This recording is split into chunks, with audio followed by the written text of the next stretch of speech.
Tantor Audio presents Cambridge by Susanna Kaysen, narrated by Käthe Mazur. It was probably because, I was often taken away. I was taken away so often. I was so often taken away. I was so often taken away from Cambridge when I was young, that I fell in love with it, loved it the way that I did, as much as I did. And it was probably because I wanted to remember, to construct a Cambridge from which I could not be taken away, that would be portable and durable, and that would not change in my absence. Away. It was probably because I was so often taken away from Cambridge when I was young that I loved it as much as I did. I fell in love with the city, the way you fall in love with a person, and suffered during the many separations I endured. In the summer before our October departure for England, the screen door to the backyard broke and had to be replaced. The new door had a hydraulic canister that hissed when it opened or closed, instead of smacking, thump, thump, the way the old door had. I didn't like this. Neither did my cat, Pinch. Pinch would use the new door to go out of the house, but she refused to come in through it, and she'd sit by the front door, waiting for someone to notice that she'd decided it was time to come home. After 3 weeks in England, I felt the same way. Okay, let's go home now. It's time to go home. But my parents, looking out their new hydraulic door to England, didn't notice me, and, like Pinch, I had to sit there hoping and hoping. For my father, it was a kind of homecoming. He'd spent the war in London, analyzing aerial reconnaissance photographs of German cities to pick targets for the Air Force. Midnights, he and his comrades stood on the roof of the townhouse where they were billeted and watched the bombs fall, heedless, 23, and abroad for the first time.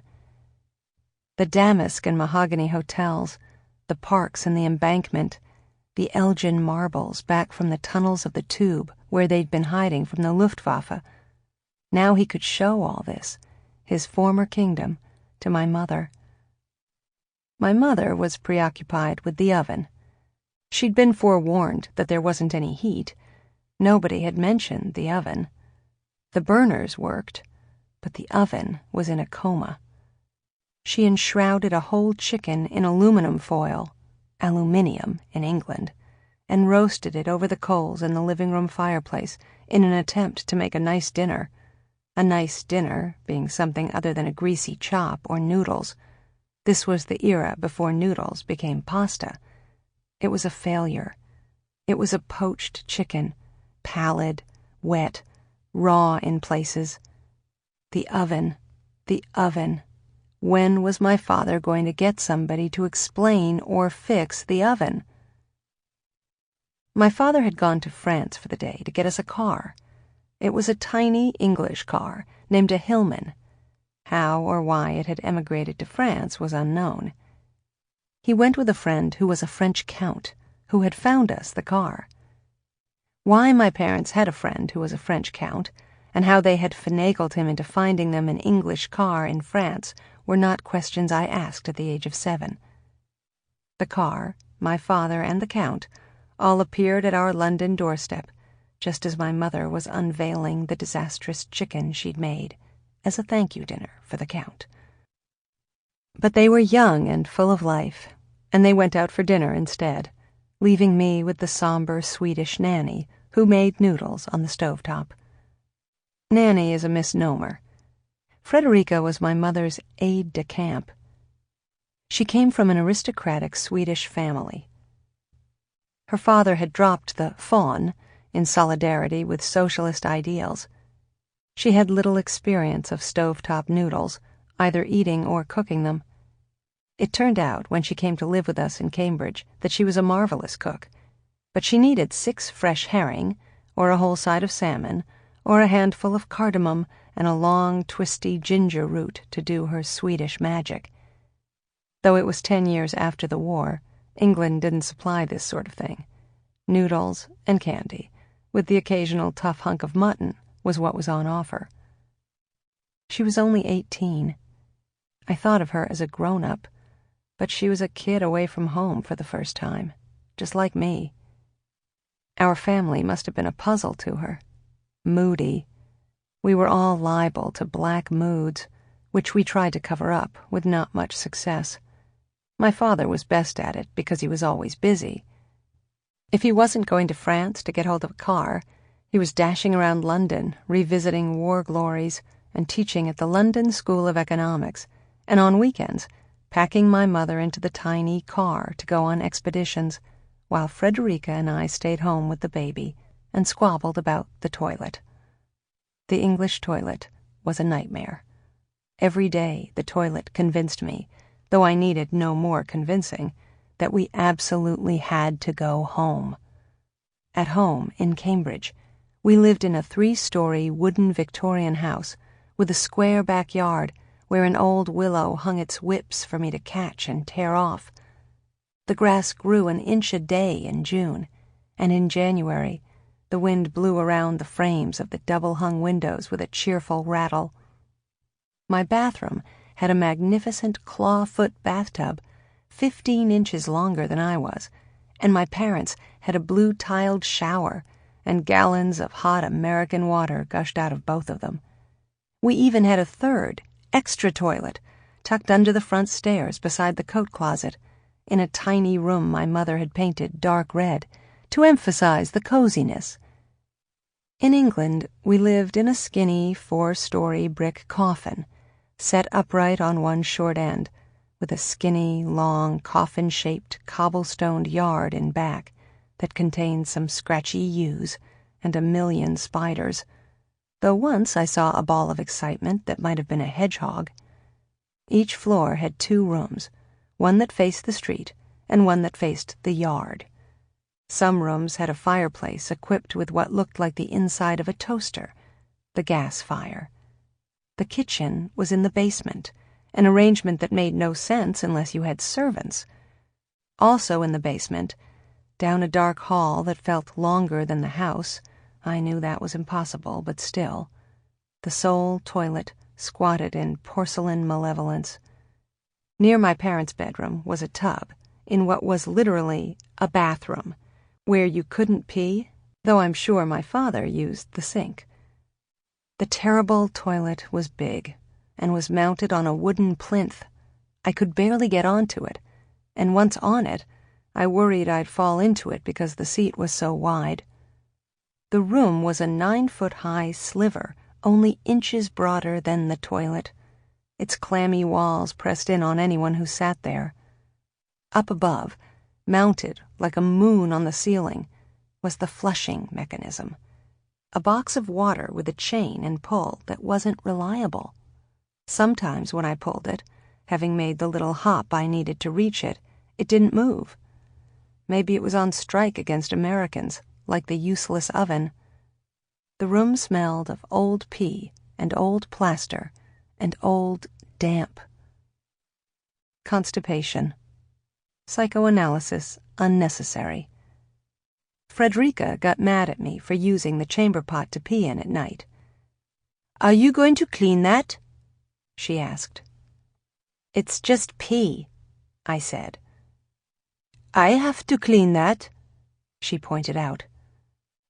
I loved Frederica almost enough to use the terrible toilet. It was a long trek in the middle of the night, down past my parents' bedroom and the living room to the dank corridor and the prison cell of the toilet room. Some nights I made the whole trip in good faith, and then, faced with the plinth and the rank odor, trudged back upstairs to use the pink-flowered chamber pot that lived under my bed. Then Frederica would get mad again. It might take her a couple of days to find it, though. Then, "I saw what you did," "But, Frederica," I was inspired to say once, "why are the chamber pots there if we're not supposed to use them?" "From olden times," she said. "Now you must use the toilet." "Okay," I said. I meant it, but I didn't always do it. Things improved when I was sent to school. My parents had found a co-educational day school, wildly progressive for England. By American standards, that is, by my standards, it was out of Oliver Twist, a book my father had given me when we arrived in England. It did have pretty good toilets, which halved my visits to the bad toilet at home. The Oliver Twist parts were uniforms, pleated plaid skirts for girls, gray flannel shorts for boys, gray flannel jackets for both. Lining up for everything, they called this a crocodile, including going to the toilet, speaking only when spoken to, and reciting in unison a litany named the Times Table. Every morning the same ritual. 2 times 1 is 2. 2 times 2 is 4. 2 times 3 is 6, and on up to 10 times 10. When 25 7-year-olds chanted this all at once, it made no sense. It took me a week to figure out that it was English. I mean that the words were in the language we shared, or pretended to share, or, in fact, didn't share. I asked my father what it was all about. "Daddy," I said, "what does times mean?" "Times?" He looked at me. "Times?" "They say it. 2 times 2 is 6. 2 times 2 is 4, he said. "Okay, but what does it mean?" "It's like addition. You can do that. 2 plus 2 is 4, right?" "I guess." I'd never been very interested in addition. "It's just another way of saying that. 2 plus 2 is the same as 2 times 2. "What does it mean, though?" I asked. "It means take 2 times, and you get 4. "So 2 times 3 is like 2 plus 3? "No," said my father. "It's 2 and 2 and 2. 2 times 3, so it's 6. "But when are these times?" I asked. "Why don't you talk to the teacher?" my father said. "Ask her. She will be better at explaining it for you." "We're not supposed to talk," I said. "Look, it's just a different way of talking about addition. It's a shortcut." "You said that, the different way. So why not just do addition?" "It's quicker," said my father. "It isn't quicker if I can't do it," I said. "When you're learning it, it doesn't seem quicker. But once you get the hang of it, multiplication is faster." "What's multiplication?" I asked. "Times," my father said.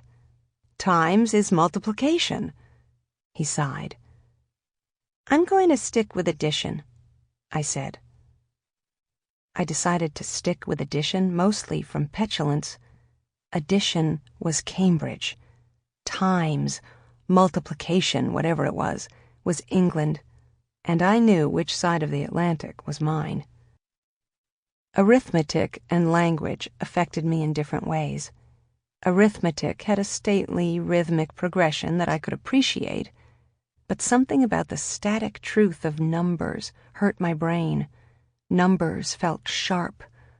Words felt elastic and springy. Language had an unpredictable quicksilver quality, saying one thing but meaning something else, varying from place to place but maintaining against all evidence that it was the same language. Thinking about words was ticklish and amusing. It was also easy, as they fit into slots and patterns prepared for them in my mind. Numbers, on the other hand, bounced right out of my mind. The longer we stayed in England, the more words I accumulated for my internal dictionary of synonyms: lorry and truck, queue and line, lavatory and toilet, and the last two even had second synonyms on the English side of the column: crocodile and loo. A sweet was a candy. Jumper meant sweater. Rather meant yeah. Within a few months, I'd acquired an English accent and vocabulary. I never acquired the multiplication tables. 10 was obvious, I could do that one, and something about 5 was memorable as well. The rest of it left no trace. The accent was camouflage. I was shamed into it by Miss Gravel, the second-grade teacher. I was a dunce at calculation, but I was far ahead of the others in reading. Embarrassingly ahead, I guess, if you were Miss Gravel, representing the British Empire's side of the who can read best in second grade competition. The class was still at the sounding out words stage. Some of them would hesitate and fumble over things as simple as another or because. I was reading The Wind in the Willows and Oliver Twist in bed when I should have been asleep. "Reading aloud," Miss Gravel announced daily. Eventually, sometime in the second week, she arrived at me for reading aloud. "Our American friend," she said, nasty, smirking. Even a child could tell. I read aloud. I read the page she indicated. I read the next page. I was prepared to read until sunset to prove that I knew how. "That will do," she said, cutting me off. There was a pause, during which I waited for my praise. "That, class, is a perfect example," I held my breath, excited by what was coming, "of how not to pronounce your words." So we were at war. I won with the method that's proved effective over the course of my life, though it's shut off what are now known as options. I refused to participate. Each year had a theme. First grade, Animals of the British Isles. Second grade, Early Man. Third grade, Romans. This is a common ploy in schools that pride themselves on being progressive. It doesn't fool the children. They still have to learn how to read and write, and to add and subtract, and someday to multiply, whether they're adding woolly mammoths or abstractions. We were studying cavemen. We spent hours a day learning about bows, flints, pelts. I couldn't stand it. I had absolutely no interest in cavemen. Soon after Miss Gravel had disparaged my accent, on a day devoted to how to chip flint to make a spear point, I went up to her desk at the front of the room and announced, "Early Man is boring. I am going to read." She looked at me. I looked back. "What are you reading?" she asked. "Puck of Pook's Hill," I answered. "Very good," she said. This could mean two things. One was a compliment. I doubted that. The other was the English version of okay.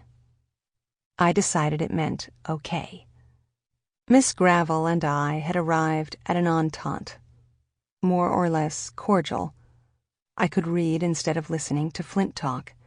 I could sit mute during the times table, and in return she would never, ever call on me for anything, especially not for reading aloud. I spent second grade with Kipling and Enid Blyton and Schwab's Gods and Heroes. There are worse educations. First hate, like first love, is unforgettable, and Miss Gravel's disdain still stings. But much of that English year is blurry, stylized into phrases and stories, repeated until they have no texture. It was the coldest winter in decades. The toilet was frightening. My parents were distracted. That was how things were. I couldn't do anything about any of it, not even pay enough attention so that 50 years later I'd be able to remember how it really was. I was up against the impotence of being a child, peeing in the chamber pot, dropping out of second grade, refusing to bathe. In this I was being very English, though I didn't know it.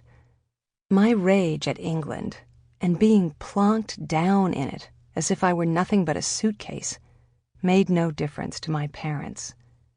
My plan was to keep doing bad things so they would give up and take me home. I'd had the same plan about the baby, and it hadn't worked out. Nobody had told me she was coming. Nobody had explained that now my mother would be too busy to bother with me. I hadn't known that the little room next to my parents' bedroom, where I liked to read on the love seat, was going to be her room, and that I couldn't use it anymore. Several times a week I suggested to my parents that they take her back to wherever they'd gotten her. "She has very smelly poop," I said. "Today her poop is green," I told them. "She makes a lot of noise in the night," I said. They smiled and chuckled and agreed with me, but they didn't take her back. Her name was Miranda. In protest, I refused to use it. I referred to her, if I referred to her at all, as the baby. Oddly, maybe not so odd, she didn't want to use her name either. She didn't like it. The day she turned 18, she had it legally changed to J. But when we got to England, she was only 3 months old and couldn't even say Mama, and I was pretending she didn't exist. I became good at that. All the pretending, that we were going back home, that I was still the center of my parents' attention, made me cranky and difficult. To distract me, or to cheer me up, or to quiet me down, my father proposed a trip to what he called the real Cambridge. Everybody piled into the tiny Hillman, my parents in front, Frederica with the baby on her lap in the back seat with me. Probably we stopped to eat pickles and cheddar on a terrace overlooking the smooth, boring English hills. My parents had a knack for finding the perfect lunch spot in any country. "It's the Cambridge is named for," my father said. "This is the first Cambridge. You'll see." When we got there, it wasn't Cambridge at all. I burst into tears. "Look," my father said. "Here's the river, not the Charles, it's called the Cam, and here's the university, and here are some towers, like the tower at home on Memorial Hall." None of it was any good. I gave up. I was a prisoner in England, sentence indeterminate. If I'd known that we were going home the following fall, I might have felt better, but either I didn't know, or, more likely, knowing that meant nothing to me. When you're 7, 1 year is the same as 20. We'd taken the Queen Mary to England. We hadn't left until the middle of October, which accounted for some of my confusion. For more than a month I'd been walking the 2 blocks to school every day. Then all of a sudden, my mother was putting sheets on the furniture and stuffing clothes into trunks, and giving the cat, temporarily, she assured me, to our neighbors, the Bigelows.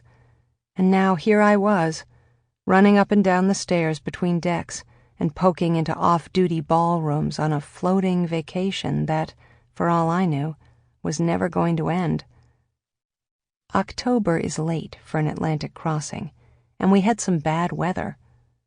One night, the dinner crew soaked the thick white tablecloths with ice water from the silver pitchers so the plates wouldn't slide around as we bumped through the rough seas.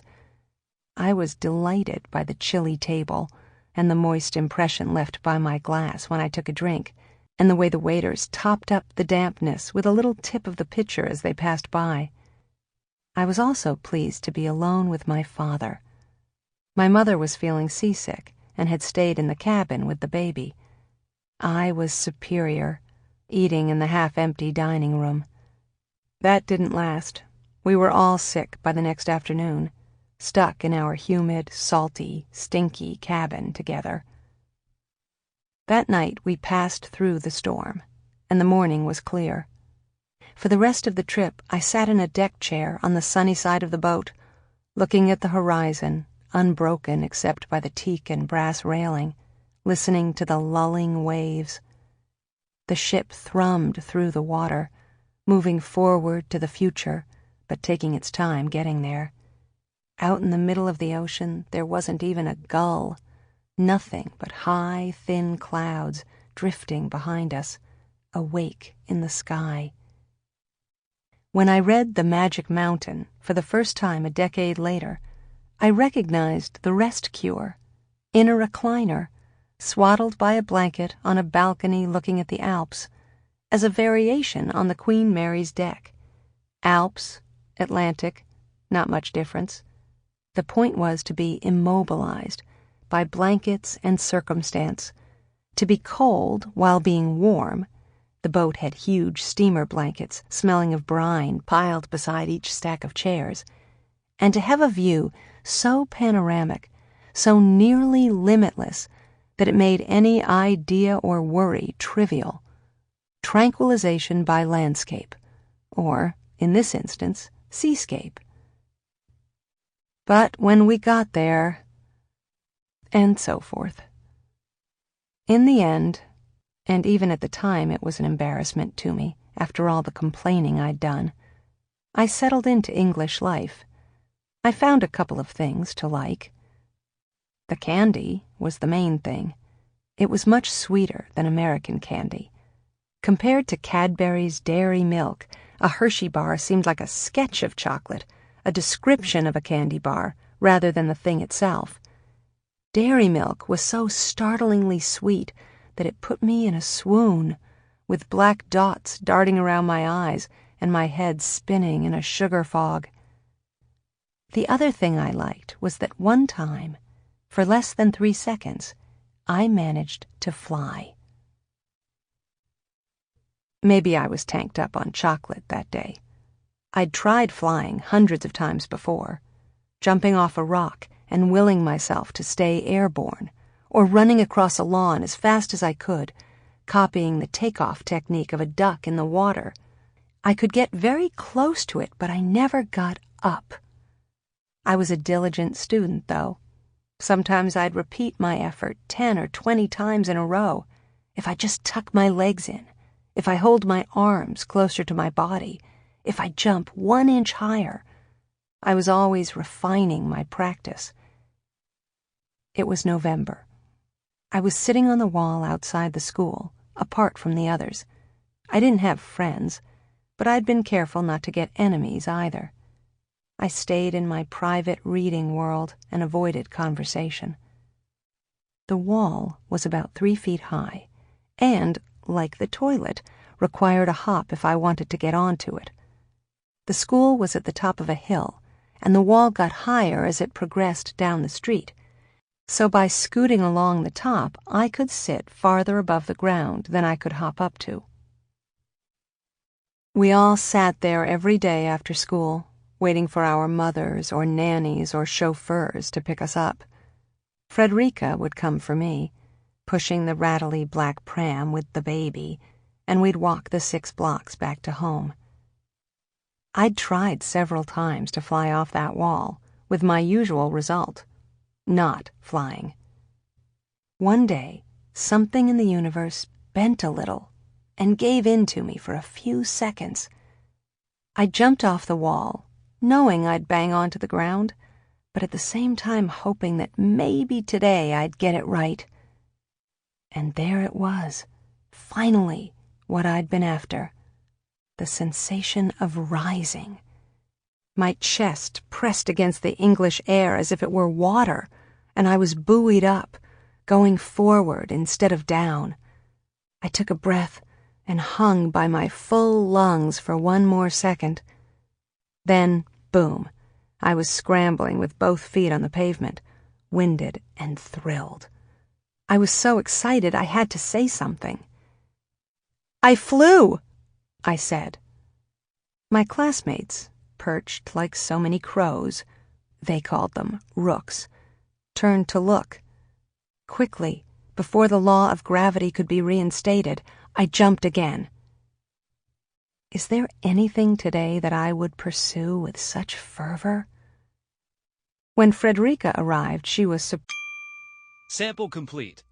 Ready to continue?